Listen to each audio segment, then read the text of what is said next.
Bonjour à tous, des maths dans Nôle. Bienvenue à Kervreis. Aujourd'hui, nous recevons le docteur Kondo, né à Bordeaux, d'origine africaine. Il vient nous parler aujourd'hui de sa passion pour un instrument traditionnel africain de culture mandingue, la kora.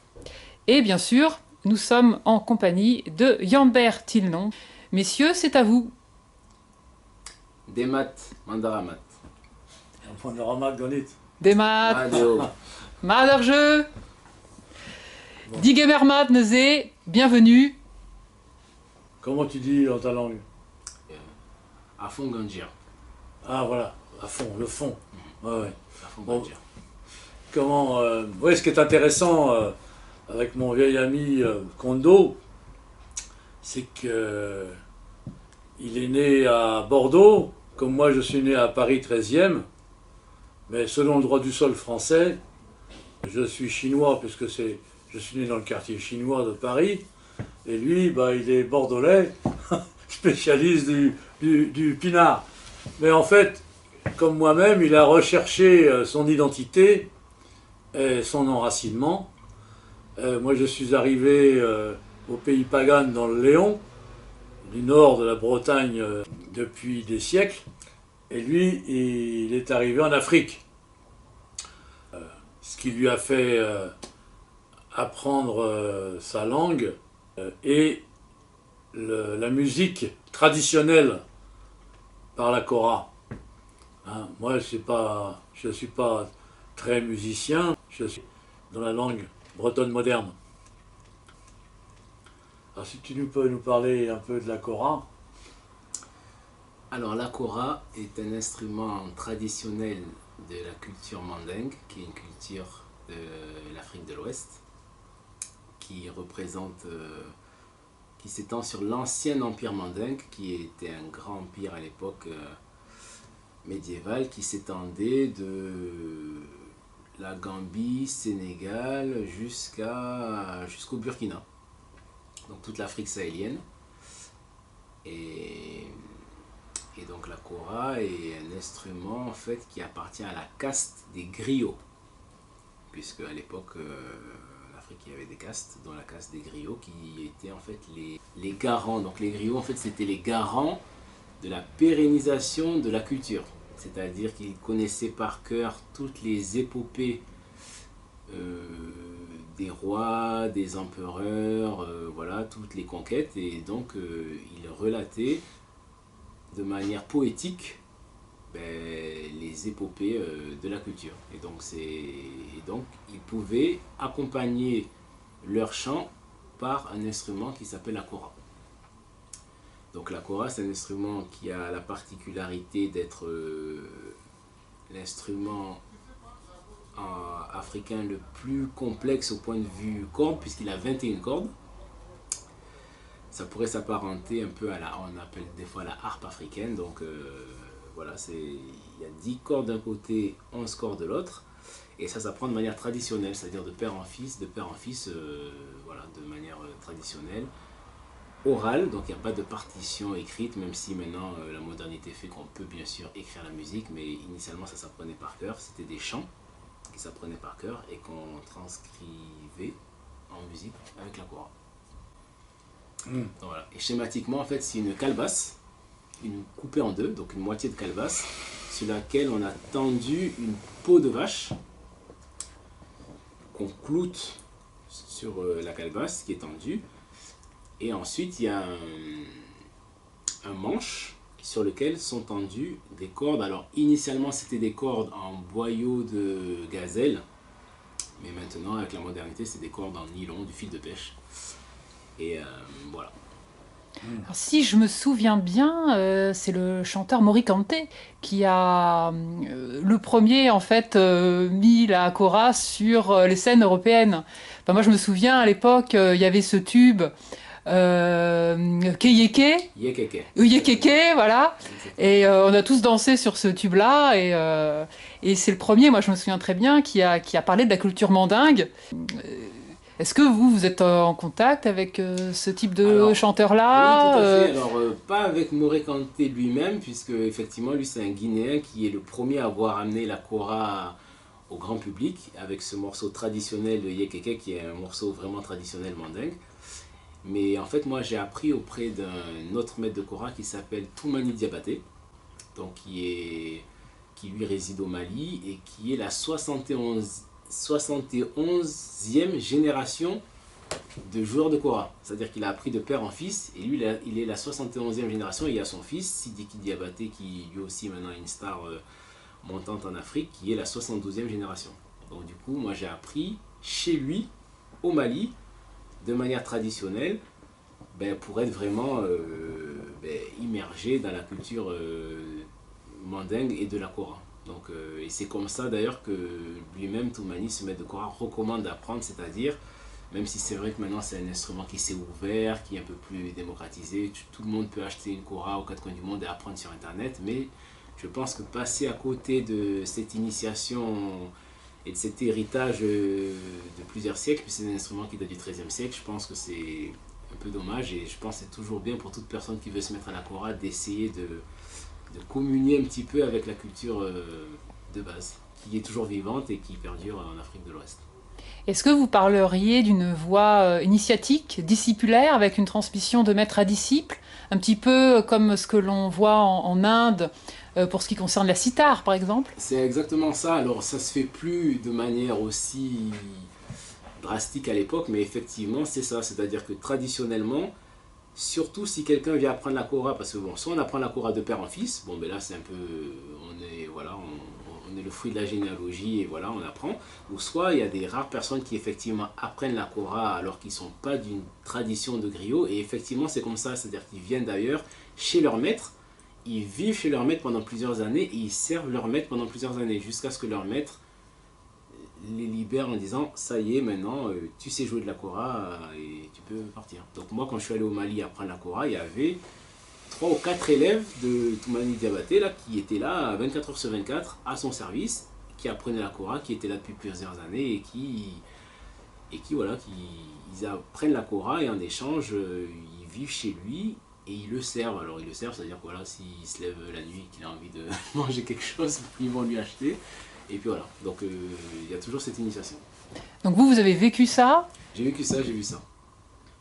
Oui, mais 71 générations, ça doit faire près de 2000 ans, ça. Ça fait presque 20 siècles. Alors après, il faut se dire qu'en Afrique... les générations vont plus rapide. Voilà, le turnover est plus rapide. Mettons même la moitié, ça fait 10 siècles. Ah ouais, c'est sûr. Écoutez, en tout cas, je sais qu'eux, ils apprennent les filiations et voilà, lui, c'est ce qu'il dit. Non, mais ça, c'est intéressant, cette remarque-là. Parce que justement, tu parles de filiation et on parle de tradition musicale.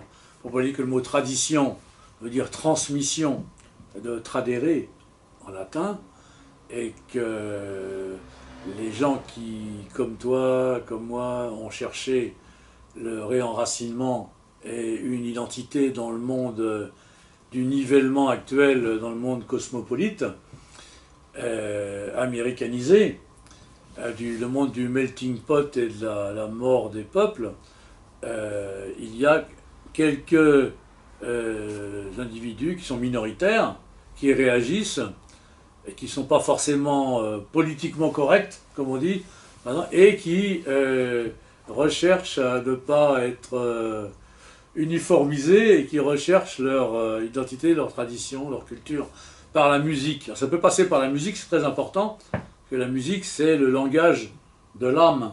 Hein, c'est vraiment, ça peut voyager dans le monde entier, il n'y a pas de barrière, il n'y a pas de frontière à la musique. Ça passe directement dans les oreilles de tout le monde et les gens apprécient ou pas. Ce qu'il faut préciser, là, c'est comme en Bretagne, c'est que la musique traditionnelle n'est pas forcément la musique folklorique. Souvent, la musique folklorique, c'est très statique.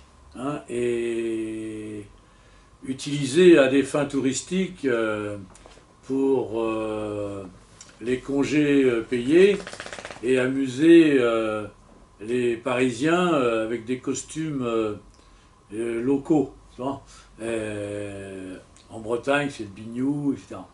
fait, la musique traditionnelle, c'est entre cette musique folklorique et la musique de l'Amérique. C'est-à-dire que les rythmes de l'Occident américain depuis une cinquantaine d'années. La musique traditionnelle est enracinée, mais c'est aussi une démarche de création, avec des instruments anciens. Hein, chez nous,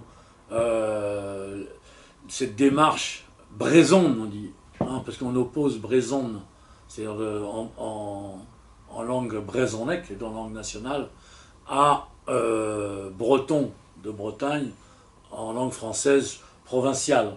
Hein, donc ce qui donne le côté folklorique qui est absolument inoffensif. Mais la musique traditionnelle brésonne a donné des artistes comme Alan Stivell, Nolwenn Leroy, etc., hein, qui sont, ou même des chanteurs comme Gilles Servat, Glenn Moore, et tout, qui, eux, ont une démarche de création avec des outils anciens. Hein, c'est pas la conservation. Voilà. Et cette création n'est pas directement soumise au rock, au rockabilly, au métal, etc. Enfin, tout ce qui nous vient outre-Atlantique. Hein. Et je pense que ce que tu expliques là pour l'Afrique, c'est aussi la même démarche. Hein, j'avais rencontré un musicien africain aussi là. Alpha Blondy. Oui, Alpha Blondy est aussi dans cette démarche-là, même s'il est moins traditionnel quand même. Est-ce que vous avez le grade de maître de kora? Est-ce qu'il y a des grades intermédiaires entre disciples et maîtres?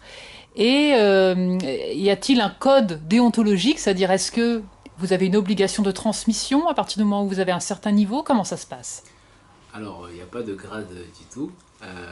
Moi, je ne suis pas griot, donc je ne suis pas dans cette fameuse lignée des griots. Donc, moi, je me qualifierais plutôt de amateur de kora, on va dire.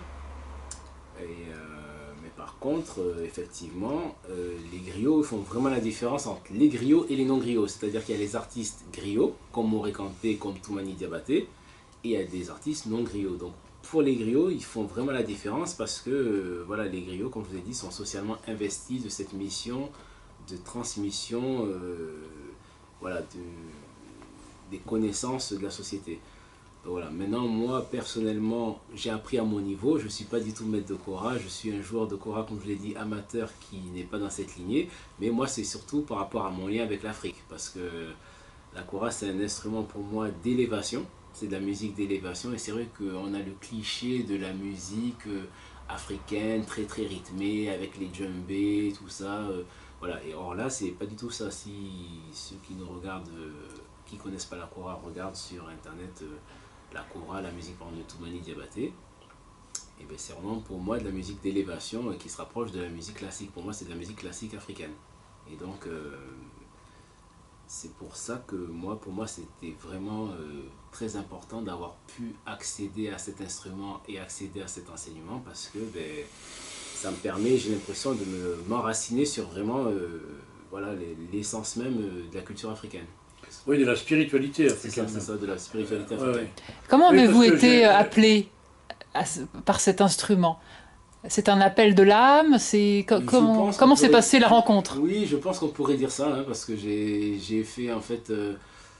j'ai vu justement cet artiste Toumani Diabaté qui a fait une démonstration de kora et quand j'ai vu ça, j'ai dit non mais il faut trop que je fasse ça. Il a montré un morceau qui s'appelle Jarabi, ça veut dire l'amour. Il a fait une petite démo de comment ça se passe et quand j'ai vu ça, j'ai été complètement subjugué. J'ai dit il faut que je fasse cet instrument. Donc j'ai commencé à demander à tous mes amis africains qui étaient voilà, de la diaspora sénégalaise, mandingue, ah oui, je vais faire la kora, il faut que j'apprenne. Et ils m'ont tous découragé en me disant non, mais là t'es mal tombé, parce que c'est un instrument justement qui s'apprend de père en fils. C'est pas comme le piano, la guitare, où on prend des cours particuliers comme ça, c'est vraiment c'est initiatique et tu peux pas comme ça en venant de nulle part apprendre la kora, tu trouveras personne qui t'apprendra la kora. Donc du coup, moi j'ai continué à persévérer et j'ai réussi à avoir justement ce maître de kora, Toumani Diabaté, à un de ses concerts à Paris, et je lui ai dit voilà que je ne suis pas griot, mais je suis africain et je me sens vraiment appelé par la Kora. Et qu'est-ce qu'il pense, lui, en tant qu'ambassadeur de la Kora, des gens comme moi qui veulent s'y mettre? Il m'a dit qu'il est très touché par ma démarche et qu'au contraire, il m'invite même à apprendre la Kora chez lui au Mali, quand je pourrais. Et que c'est vrai qu'initialement, c'était un instrument réservé aux griots, mais que maintenant, ben voilà, le monde est ce qu'il est, ça se démocratise. Et au contraire, c'est... Voilà, donc c'est comme ça, en fait, que j'ai eu cette invitation par ce grand maître de Kora, et c'était 5 ans après que j'ai pu aller chez lui apprendre. Voilà. Oui. Oui, mais c'est un peu la même démarche en relation avec la harpe celtique aussi en Bretagne. Hein, c'est pas du rythme forcément à la cornemuse, style cornemuse écossaise, etc. Et donc ça me rappelle ce qu'est la harpe celtique, la renaissance de la harpe celtique, avec Georges Cochevelou, le père d'Alan Stivell. Et ça illustre bien ce qu'on appelle la musique traditionnelle, de transmission à travers les siècles et les siècles. Hein. Et ce qui se passe dans le monde celtique et en Afrique, c'est très proche. Et c'est ce qui nous a rapprochés, Kondo et moi, qui est venu ici à Kervraiz il y a une bonne douzaine d'années déjà, hein, parce que nous étions dans une démarche philosophique. Hein. C'est pour ça qu'il fait partie du cercle druidique avec moi et qu'il a commencé à apprendre le breton. Malheureusement, son boulot l'appelle comme médecin en Afrique. Mais bon, la musique traditionnelle peut aussi se manifester à travers des rythmes, même outre-Atlantique aussi. Hein, l'un n'empêche pas l'autre. On peut se servir aussi d'apports extérieurs. Hein, notre ami Georges Join, qui était membre de Kervraiz, qui est décédé maintenant, a fait du rock aussi en breton, Dénez à Bernotte, Prigent, etc. Hein, tout ça manifeste une volonté de renaissance des peuples qui s'entendent très bien maintenant pour résister au mondialisme, hein, et à la société marchande qui nous rend décadents par le déracinement et qui engendre beaucoup de malades mentaux, comme j'en parle souvent, hein, perdus dans l'univers atomisé des gens déculturés, quoi. Et pour revenir à la voix traditionnelle de la musique, est-ce qu'il y a un rapport privilégié entre la voix et la pratique de cet instrument? Alors oui, parce que en fait, souvent les joueurs de kora sont aussi des chanteurs. Puisqu'en fait, la kora, elle retranscrit des chants d'épopées mandingues. C'est pour ça en fait que les griots excellent dans la kora, parce que comme eux, ils maîtrisent ces fameux chants, ben, du coup, c'est plus facile pour eux d'apprendre parce qu'ils ont ces chants en tête. Donc effectivement, alors la kora peut se jouer soit avec un joueur de kora qui chante en même temps, ou soit, ce qui se fait aussi maintenant de plus en plus, c'est qu'il y a une griotte qui est chanteuse et qui joue avec un joueur de kora. Et moi, c'est ce que j'ai fait quand j'étais allé au Mali chez Toumani Diabaté, où j'ai accompagné une griotte chanteuse de Toumani Diabaté, et moi, je jouais à la kora avec elle.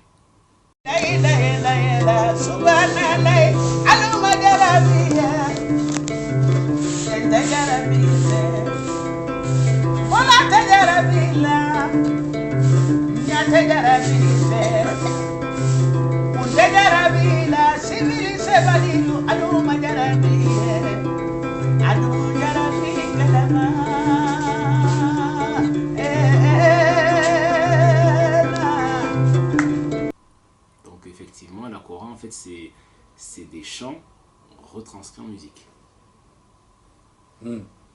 Et c'est rigolo ce que tu dis par rapport à la harpe celtique, parce qu'effectivement, il y a eu des essais de duo kora harpe celtique. Avec quels artistes? Alors l'artiste qui s'appelle Catel Boisneau, qui est une artiste de harpe celtique, qui a fait un duo notamment avec mon maître Toumani Diabaté. Et puis je sais qu'il y a d'autres essais, elle essaie aussi de faire la kora avec des Guinéens à Marseille, de la famille Kouyaté, tout à fait. Qui est une famille aussi. Parce qu'en fait, il y a des familles qui sont réservées à la kora. Il y a 7 familles de griots qui font de la kora. 7 lignées. Voilà. Donc en général, à l'époque, tous les joueurs de kora sont forcément d'une de ces lignées. Maintenant, comme je l'ai dit, ça s'est ouvert. Voilà. Mais c'est intéressant de remarquer que ce qu'on appelle la musique traditionnelle très ancienne est plutôt issue d'instruments comme l'arpe celtique ou la kora en Afrique, hein, plutôt que des instruments plus modernes, quoi. C'est sûr. Et ça rejoint ces deux conceptions du monde différentes, quoi. Parce que la musique très traditionnelle, qui est reconnue d'ailleurs par l'UNESCO, hein, concerne une démarche spirituelle, métaphysique, hein, beaucoup plus que matérielle et physique. D'ailleurs, ça s'appelle patrimoine immatériel de l'humanité. Ah bon, ben voilà. Alors que la musique très rythmique, comme le rock, est beaucoup plus sexuelle, donc matérielle, physique. Hein. C'est le corps. C'est l'évocation sexuelle qui est reconnue dans beaucoup de danses, etc. Hein. C'est pour ça d'ailleurs que, par exemple, les fest-noz en Bretagne, au 19e siècle, et même jusque dans les années 50, étaient très mal vus par les prêtres qui les interdisaient dans certaines paroisses. Parce que c'était censé développer la sensualité et inciter à la tentation. Oui, bah écoute, Kondo, merci de ta visite. C'était un plaisir. Merci. Bon voyage. Plaisir partagé. Voilà, tout à fait. Et puis, Trougarès. Et la prochaine Mon fois, ébé de gant plija dur. la prochaine fois, on parlera d'homéopathie et d'énergétique.